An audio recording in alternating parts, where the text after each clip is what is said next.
So, hey guys, this is sort of like a ramble rant, I guess. Just a random thing. I'll get to it.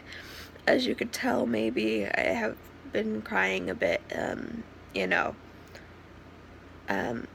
last night I found out that Claire Wineland passed away the day before, so 2 days ago. And I was home alone after I got home from school. I had a good day in school, and I was watching Queer Eye because I never got to see the second season of it. And I watched the first episode, and this, if you've seen it, this woman, I listened to her, and it reminded me of Claire. When I've listened to both of these people speak, all I can think of is these people know what life is truly about. And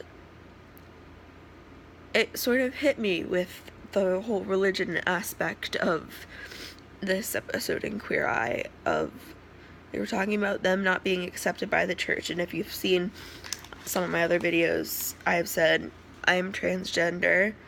I came out and it wasn't always met with the best reactions. And that was really hard for me. But I remember being a little kid, not a little kid, but like an adolescent, early teen, not even, and being in the church and in Christian school and going to confirmation and stuff and watching videos that basically compared gay marriage to incest. And no one wanted to sit near me. No one wanted to be around me, And it was hard because if, the teacher told you that you had to sit next to me in this class, no one wanted to, or they did with obvious discontent.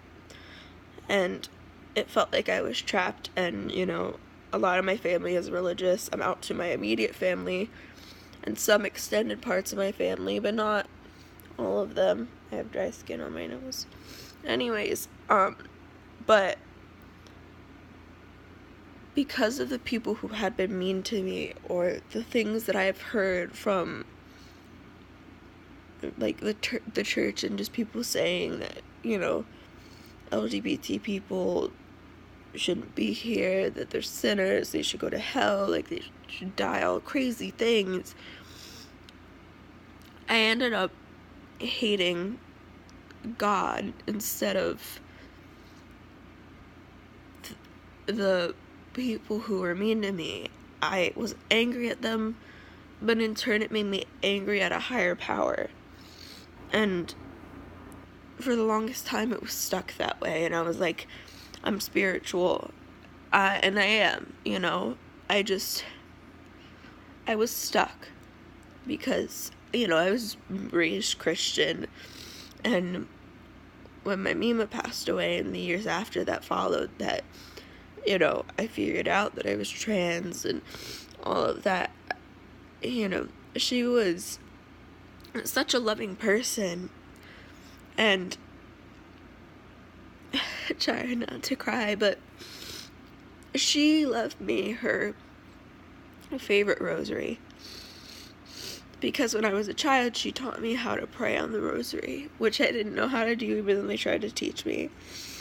And it was hard because I was like, she was such a loving person, and I was worried that since she was gone, what would she think of me? But during times where people were horrible to me, we always said that she loved ladybugs. Oh my god, my nose is so stuffy. And whenever someone was mean to me about being trans or anything like that, a ladybug would appear. And we always say ladybugs are her. My hand is shaking so bad. I'm so sorry. But when I first had gotten sick, it was around when I was 13, and really until in March, I didn't believe truly that there was a higher power. And I don't really follow one religion, but I know in all religions, you know, there is a higher power, and the main thing in religion is just to love other people and to know that there is a path for you. And for so long I didn't understand that because people mistreated me, and there was a lot of bad things I have gone through in my life, and I didn't see that purpose for myself because I didn't know it yet, and I didn't understand why I was going through these things. And it was about like a few weeks ago I wrote this quote, and I have it written down on like a notebook in front of me so I could read it. But it says, "God didn't give me these illnesses as a curse. Though it feels like it sometimes, it's not. He gave it to me because he knows I can rise higher than I was before I got sick. I've been through a lot in my life to prepare for this. None of this was done in vain. It was done because he knows I can reach new heights I never thought I could. He has a bigger purpose for me than I have for myself. He knows the glory and power within me, and I cannot doubt that no matter what obstacle I face." And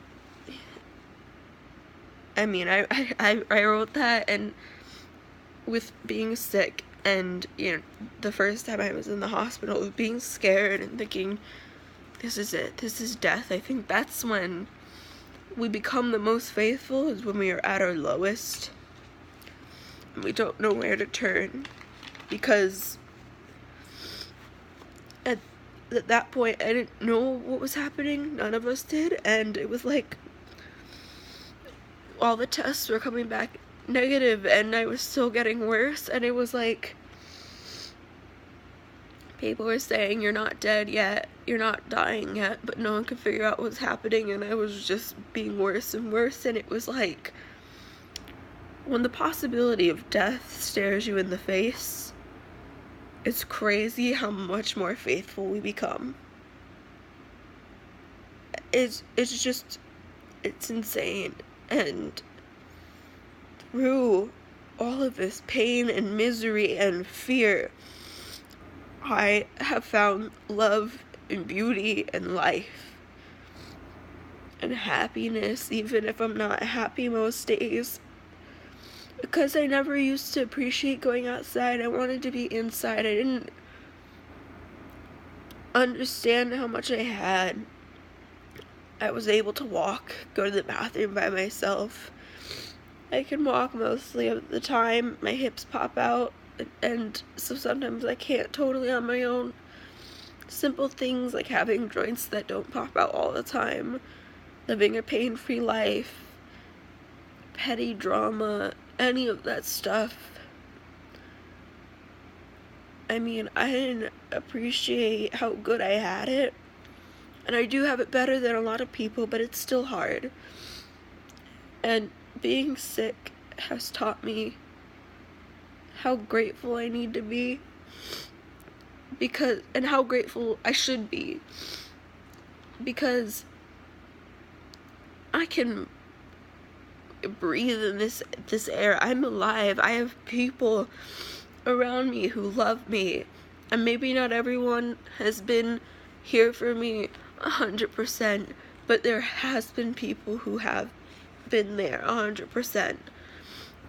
I've been met with this purpose in my life that I got sick, and I hate being sick. It's not fun. Obviously it's not fun. Who would want to be chronically ill? Like, no one does. But I believe it was given to me for a reason, so I could advocate and help others. I've always wanted to help others and be kind to people, and I was a kind and compassionate person before any of this happened. But I truly believe this is what I was meant for. And everything that I've been through before this has been difficult, but not as difficult as this. And honestly, I never really dealt with anything before this. I ignored it, and I just pushed through. And you can't do that. So now I have to deal with all of the past and all of that. But, you know, if you believe in religion or not, you know, this is my opinion and these are my thoughts, you know. But it's just, I'm so much more grateful, and I think that people at some point will get a reality check of what to be grateful for. I can go outside and see the flowers and the trees. When I passed out in March and I didn't know what was going on, and all I remember is my family screaming for 911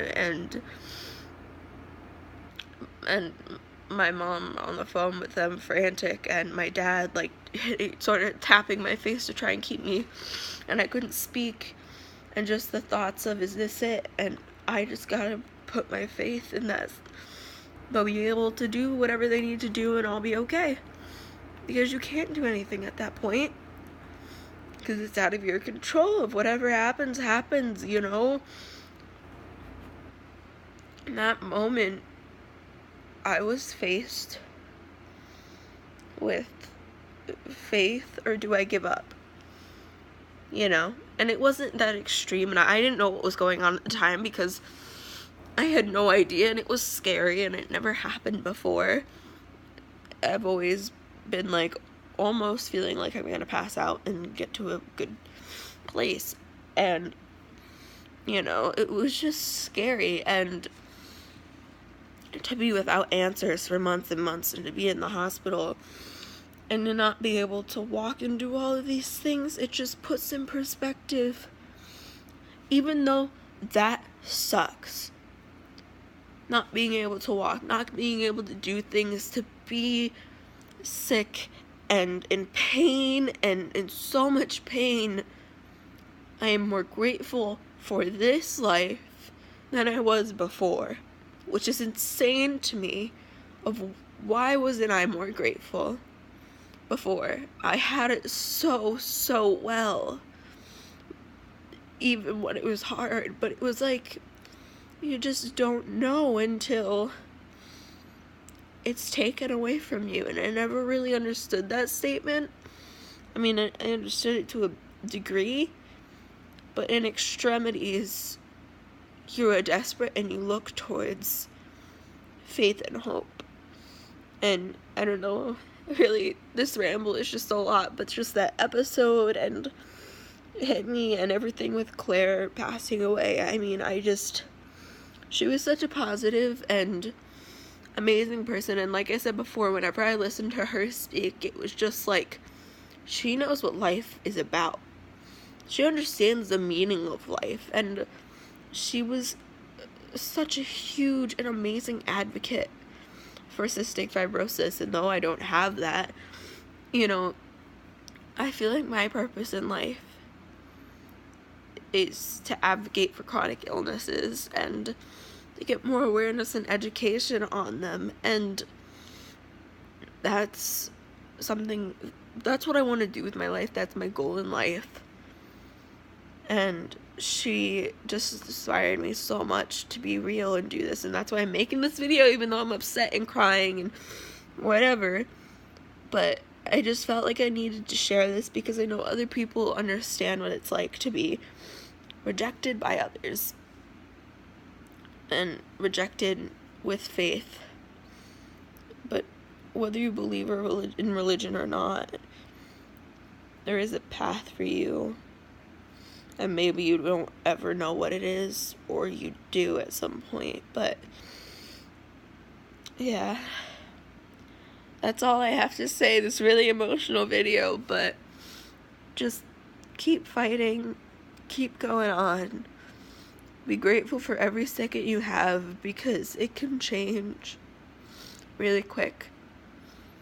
And just live your life as much as you can. Thank you all for watching. Bye, guys.